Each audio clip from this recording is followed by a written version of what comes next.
Morning everybody and welcome back to my channel. I hope you're all doing really well. In today's video we are going to be making some very last minute Easter decorations because it is Easter Saturday today and my family are all coming round this evening for a meal and I haven't got any Easter decorations set up yet, and of course they think that I do that all the time, so I feel as though I'm letting the side down a little bit by not having anything up.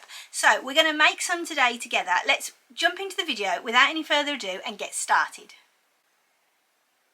This is the design that we're going to be using today then, and it's one that I've put together in Design Space using Cricut Access images. So if you want to use the same egg that I've used, then you may incur a small charge. I'm not sure how much it is. It's probably going to be about 89 or 99 pence. It's not very much at all. But if you are a Cricut Access subscriber, then that will be included in your subscription. Now I've chosen to use a lilac and a yellow for my banner because I think those are quintessentially Eastery colours and I think they're going to look really nice. I am going to go through my cupboards in a second and just check that I've got those colours in some glitter cardstock. I think the yellow, I might go for like a lemony colour if I've got it, because I think that'll look quite nice. I have already put into these letters the holes ready for stringing. This project will be available on my profile, so if you want to use mine, please feel free to do so. I will show you quickly how to make your own banner pennants though if you want to. So if I just grab a letter, for instance a G, I'm not going to do it in the same font that I've got on this one. This is just a really quick sort of show me tell me session. So this letter here, if I wanted to put some holes in so that I could string it up, all I'm going to do is come over to shapes and I'm going to get myself a basic circle. Let's shrink that down, and what I will do is change my size of that circle to 0.4 centimeters, so it does come up pretty small. What I'm going to do then is just change the colour, and this is purely so that I can see it against the grey on this G, and I'm going to just put one there. I'm going to duplicate it and I will put one here, and then what I'll do is select both of those circles, come up here to align, and I will align them to the top so that they are both in line with one another. Now what I'm going to do next is come down here to combine, and I'm going to choose to unite. Then what I'm going to do is select the G and both of those little circles that I've just popped onto there, and then I'll come down here to slice, and then once I move that G away, you're going to see I've got two slice results here which I don't need, and I've got perfect holes in that G. So that's how you do that if you want to do a different wording, but please feel free to use this project. Let's crack on now then and get the mat set up so that we can cut this out, then we can get these strung and put up into the kitchen. First thing first then, I need to come down here and just check that I've got the cardstock colours that I want. So I think purple is there. So there's my lilac, which is a gorgeous super sparkly lilac. I have got that darker purple as well, but I don't think that's quite as Eastery. Just gotta check all of these. Actually it's that one, there we go. Here is the lemon yellow that I'm going to use. This one is gorgeous as well. It's very, very sparkly. It's almost neon, but not quite. So this is the one I'm going to use. Let's go back to my desk, and what we'll do is go through all the materials that we're going to use in this project and make sure we've got everything ready. Let's just quickly run through what we're going to need then. There's not a lot obviously because it is just a banner. So we've got our cardstock, we've got our yellow and our lilac that we're using today. I am going to make a different one after this as well to show you just how you can adapt this project to be something a little bit different. I've got my brayer, which I always use just to put my cardstock down onto my mat to make sure it's really well stuck using a brayer.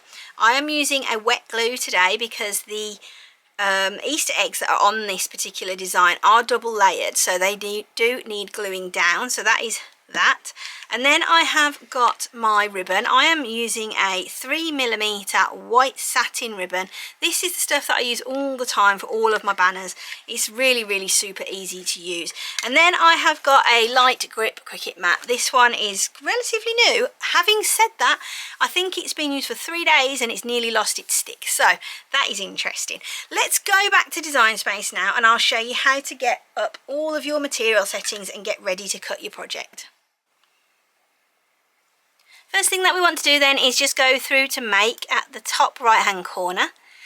Then you're going to see two mats on the screen, a yellow one and a lilac one. And to be perfectly honest, these are going to be fine just to leave as they are. We don't really need to make anything moved up or budged over, because it's all pretty good. And I'm using an A4 sheet of cardstock, so it's going to come down to the 21cm line, which is just enough really on here. You could move them up a touch if you wanted to, but you do run the risk of overlapping, and then you are going to end up with bits cut out of your eggs and stuff. So I don't think we're going to bother with that. So we're happy with the layout of our mat, so we can click through to continue. I'm using a Bluetooth connection today, so I'm just going to click on the drop down box. It's going to bring back up all of my machines, and I'm going to choose 9C5E, which I call GCSE for some reason because that's what it looks like. I'm going to click on that, and then once that is connected to my computer, it's going to come up with my set base material. So this is the first step in making your banner. So what you need to do is choose the setting which is most like what material you are using. So I'm using glitter cardstock. Now I could choose glitter cardstock from the menu, but in my personal experience with my machines, that doesn't cut very well for me. So what I normally use is this poster board setting. I do have it set as a bookmark right here, and that just helps me really quickly because I use this setting every single day of the week for my Etsy business, and if I'm making anything for myself, I tend to use exactly the same settings.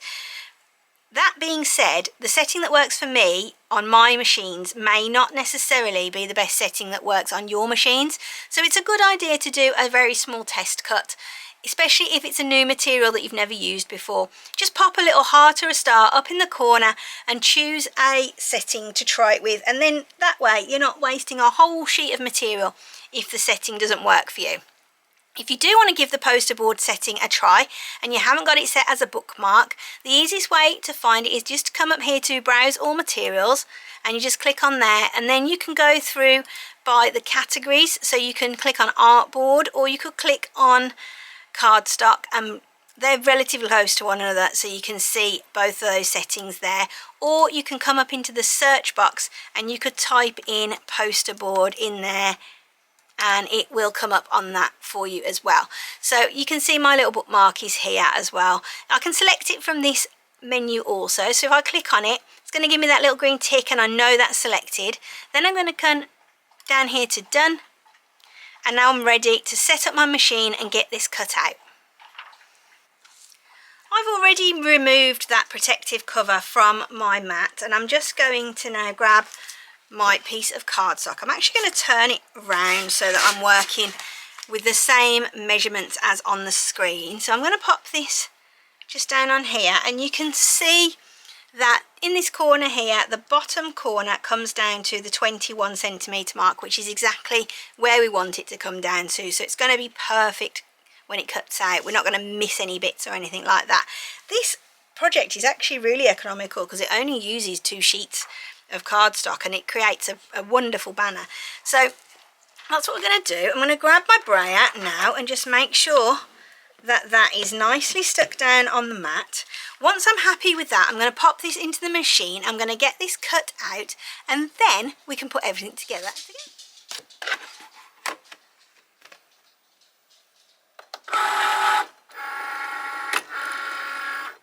Everything is now cut then. All I've done is just gone ahead and glued together the 2 eggs. So I've got the eyelets all lined up, so you can see there they are going to be perfect, and we can put the ribbon through those. I've cut 2.5 meters of my ribbon, and then I've got this very long like darning needle sort of thing going on here. So this is what I'm going to use to string my banner together, because this makes it much easier than trying to put the ends of this floppy ribbon through the holes. What I like to do now before I start is get all my order set up. So what I do is put an egg at the end, and I want it to say Happy Easter, don't I? So what I'm going to do is do HAPPY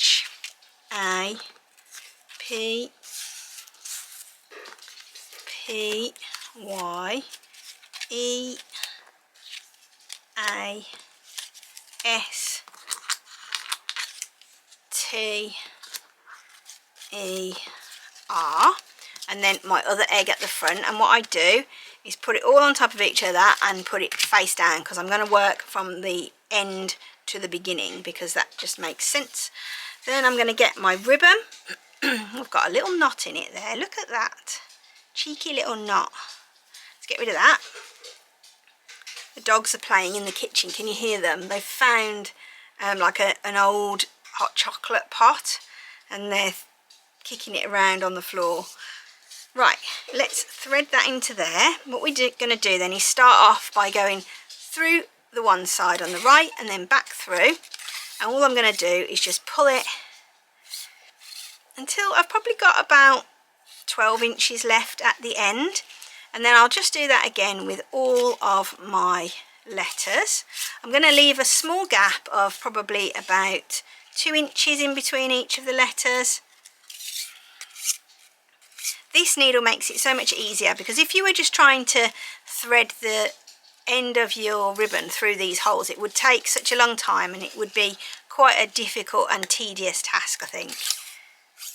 I do have a shorter one that I use as well, but because this one's really long, it allows me to go through both holes at the same time on most of my letters.